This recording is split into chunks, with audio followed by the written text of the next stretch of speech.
Assalaamu calaykum waraxmatullah. Maanta waxaan barnaamijka ku soo qaadan noolayaasha uu Ilaahay abuuray qayb ka mid ah oo siyaabo cajiib ah u shaqeeya. Cayayaankan oo eglaamaha ama caleenta geedaha ayay adag tahay in la arko markuu geedka saaran yahay, taasoo keenta in shimbiraha iyo xayawaanada kale ee cuni lahaa ay arki waayaan oo sidaas ku badbaado. Waxaa kaloo cajiib ah in cayayaankan uusan ukuntiisa daryeelin oo waxaa shaqadaas u qabta quranjada. Ukunteeda ayaa waxay ku tuurtaa dhulka. Quranjo ayaa markaas qaadanaysa oo godkeeda geynaysa, halkaas oo ilaalo ka ilaalisa khataraha dibadda ukuntaasi ay ka helayso.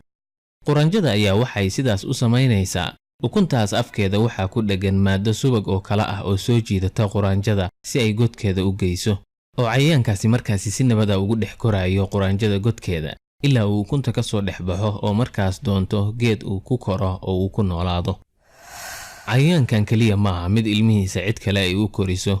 Kan waxaa Ingiriiska la dhahaa blister beetle oo waxa uu soo sii daayaa maado kiimika ah oo jirka markay taabato nabarro u geysata. Waana meesha uu magaceedu ka yimi. Cayayaankan ayaa ukuntiisa intuu god ku dhalo uga taga. Marka ay ukunta ka soo baxaan ayaa waxa ay koraan laan sare iyagoo iswada raacaya. Haddaba waxa ay sidaas u samaynayaan ayaa ah arrin cajiib ah. Waxa ay u soo urayaan sidii dheddigga nooc ka mid ah shinnida oo kaligood nool. Shinniyada noocyo ka mid ah ayaa kaligood nool oo aan kooxo u noolayn. Haddaba shinnida labka ayaa soo aadaya cayayaankii yaraa isagoo u malaynaya inay shinni kala tahay. Markaas ayay cayayaankii yaryaraa dusha ka korayaan. Hadhow markii shinnidii ay la socdeen ishelaan mid dheddig ah, ayaa cayayaankii yaryaraa waxa ay ku wareegayaan shinnida dheddigga ah. Hadafkooda ayaa waxa uu ahaa in markii shinnidaasi ay geyso godkeedii ay ka buuxisay miidda ubaxyada ay soo aruurisay iyo ukunteeda ay halkaasi uga degaan. Haddaba cayayaankaasi waxa ay cunayaan cuntada ay shinnidu ugu talagashay ukunteeda. Markay cuntadaasi dhammaatana ukuntii ayay u soo jeesanayaan oo ay cunayaan. Abeesada tan waxa ay ku nooshahay Iiraan. Ugaarta ay cunto waxaa ka mid ah shimbiraha. Marka su'aal baa imaan karta, abeesada tani sidee ayay shimbiraha iftiinka maalintii u ugaarsataa? Soo kama cararayaan oo ma duulayaan? Jawaabtu waa in abeesada tan ay dabadeedu u eg tahay sidii caaro oo kale. Markaas ayay dhaqdhaqaajisaa si ay shimbiruhu caaradaas u cunaan. Laakiin markii ay shimbirtu istiraahdo waxa ay caarada u malaynaysay cun, ayaa abeesadaasi ku soo boodaa oo ay qabsataa, markaasina cuntaa. Xayawaankan ayaa waxaa la dhahaa koala, waxa uuna ku nool yahay waddanka Australia. Sawirka farihiisa ayaa wuxuu aad ugu eg yahay kan dadka oo kale oo aan laga garan karin, xataa marka microscope lagu fiiriyo. Waxaa isku daydaa inaad sheegtid labadan sawir keebaa ah kan dadka, keebaasa ah kan xayawaankaas koalaha. Xayawaano badan ayaa la ogaaday in la suuxin karo ama la gam'in karo, waa waxa loo yaqaan hypnotism. Xayawaanadaas waxaa ka mid ah digaaga iyo xaaska, qooleyda iyo kuwo kale oo fara badan.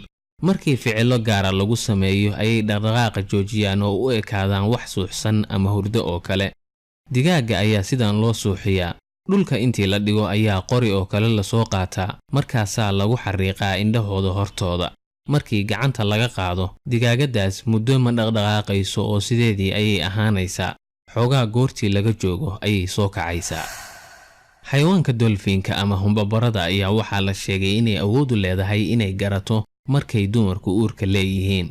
Xayawaankan ayaa waxa uu wax ku ugaarsadaa markay mugdiga tahay wax loo yaqaan echolocation, oo ah in cod aysan dadku maqli karin sii daayo. Codkaasi markuu shay ku dhaco, jabaq celis ayuu sameeyaa, oo codkii ayaa ku soo laabanaya. Markaas ayuu garanayaa in meeshaas xayawaankii uu raadinayay uu joogo. Codkaas aan dadku maqli karin oo dolphinku sii daayo ayaa waxa la dhahaa ultrasound. Waana codka cisbitaalladu u adeegsadaan in haweenka uurka leh ilmaha ay sidaan ay arkaan. Marka saynisyahanno ayaa waxay dhaheen waxay u badan tahay in dolphinku kala garan karo haweenka uurka leh iyo kuwa aan uurka lahayn.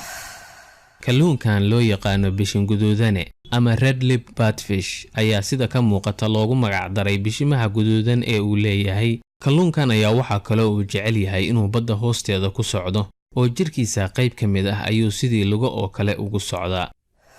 Shimbirtan waxaa la dhahaa dorongo, waxa ay khiyaamaysaa xayawaan la dhaho meerkat oo ku nool South Africa. Marka hore run ayay u sheegtaa oo waxa ay uga digtaa haddii ay aragto shimbiraha waaweyn ee ugaarsada xayawaankan. Halkaas ayay kalsooni ku heshaa oo marka labaad ay meerkatku maqlaan codka shimbirtan, godadkooda ayay u cararaan. Ilaa shimbirtii runta sheegi jirtay ayaa u digtay. shimbirtan ayaa marka ay kalsoonidooda hesho la soo baxaysa khiyaanadeedii. markii ay rabto inay ka cararaan dibqallooc ama cayayaan ay miirkaad ku qabsadeen ayay codkii digniinta ahaa siinaysaa. markaas ayay ka cararayaan cayayaankii ay qabsadeen. shimbirtaas ayaa geedka ka soo degaysa oo qaadanaysa cayayaankii ay ka carareen oo geedka la koraysa halkaana ku cunaysa. markii khiyaanadeeda lagu fahmo ayaa waxay codkeeda u ekaysiisaa mid ka mid ah miirkaadka oo uga digaya bahal soo socda. sidaas ayay haddana mar labaad ku khiyaantaa. intaas ayaa noogu jooga barnaamijkii maanta. intii aan mar damba kulmi doono nabadgelyo. wassalaamu calaykum waraxmatullaah.